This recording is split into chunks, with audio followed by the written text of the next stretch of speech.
perfect response tonight? This is sparkling water instead of still water, I think. Maybe, yeah. Although I saw a lot of similarities with the last few weeks, with the last few games we've played. But I also saw some differences. The similarities were that we already created a few chances before we conceded. The first chance we conceded was immediately a goal. In the end, it turned out to be the only chance we conceded today. Why was that? Because we went 3-1 up, so then it's easier to control the game than when you're 1-0 down all the time. And I've said here a few times, telling you guys how important set pieces are, how important the balance in set pieces is, and how we were able to score 2. So you go with 3-1 up at halftime because you score 2 pieces. That's 2 set pieces. And that is a big difference than if you don't score them and you go at halftime 1-1 with still the same amount of chances, but people would judge us definitely different when you don't score them. And the biggest exception for me was, today compared to the other games we've played, was the playing style of our opponent. So we got also some energy out of the moments we could press them, which in the last 4 or 5 games we played, we were not able to press the opponent because the ball wasn't on the ground, it was through the air. Sam?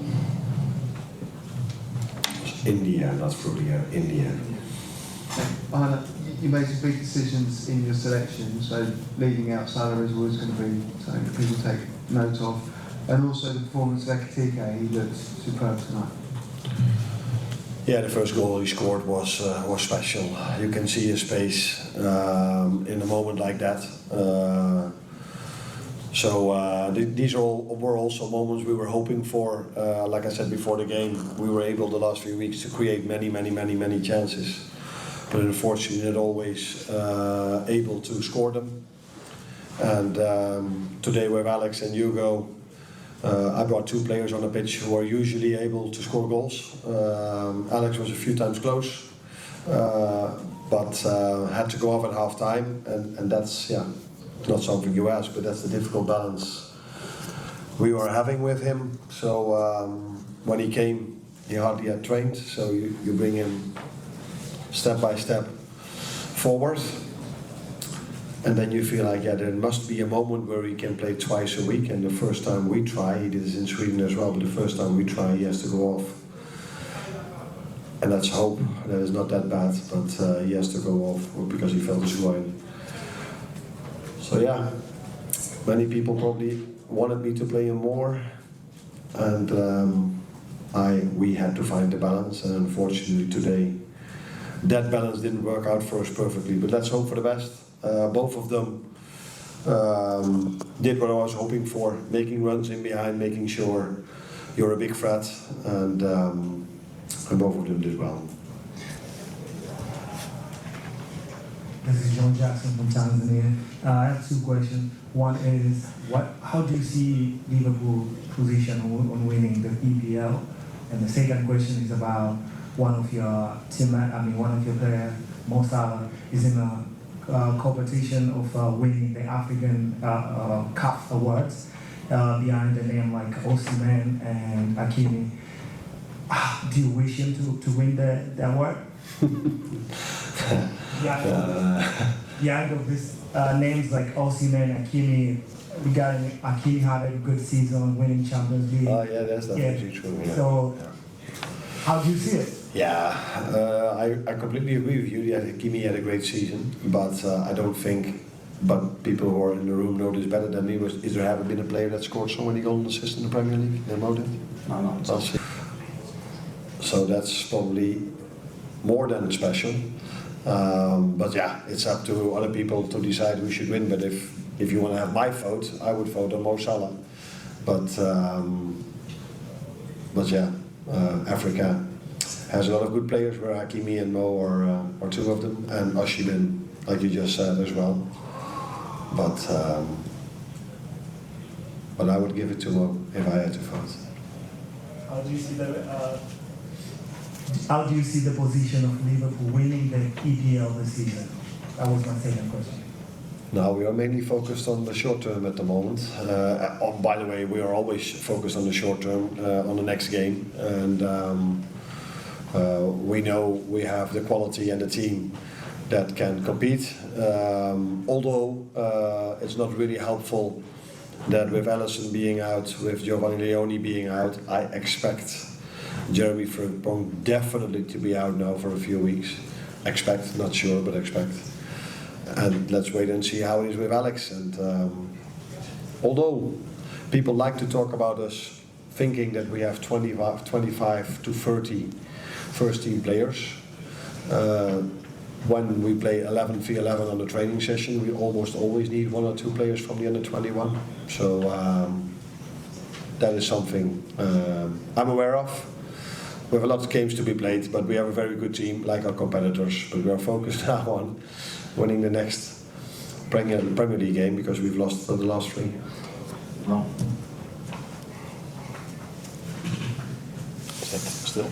Good evening, Mr. Slot. Hello. After 10 minutes, you had a long conversation with Dominic Slobosky on the sideline. What was the topic, and how did you see his performance today?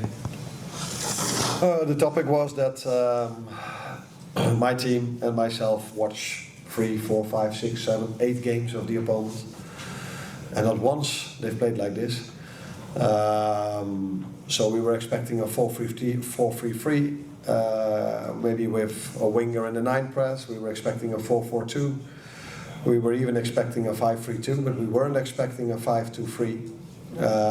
And that's what they did. The good thing is it's quite familiar for us, because Palace plays it, United plays it, Burnley plays it.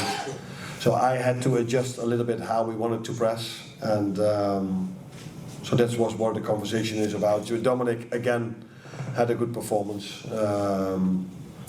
Since I'm here, he's one of the players that maybe after Virgil and Mo have played the most minutes for me. And that tells you what I think about it. Arne, could you just give a bit of detail on Jeremy's injury and what it is? And also, you mentioned Isak, you were a little bit aware that he was close, but was he in the red zone before the match? No, he was in the red zone, we wouldn't have played him, but you try to prepare players for once a week football, but if you are Liverpool and you play every 3 days, or normally 3 times in 8 days, but we've been quite unfortunate this season that we have to play 3 times in 7 days. Then you try to prepare them for that program, which is not always so easy if you don't have pre-season. So that's what we tried to do, and we thought he was well prepared for that, but the margins in the top are small, and I'm hoping that this doesn't have to be that bad, because if he would be out now for a few weeks, that would throw him back or put him back, the way I don't know how to say it. So let's wait. Jeremy is a hamstring issue, so came back from a hamstring injury a few weeks ago. Played for the national team 1 game, came back to us, and now unfortunately after 10-15 minutes, I don't know, he had to go off. Last one, Mark, please. Sorry to go over Isak again. So he had a groin injury last month, but he aggravated the groin injury tonight. Is it a groin again? Sorry, one more time.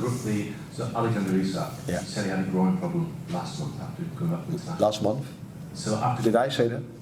did he come back from internationals? No. So this is a new injury.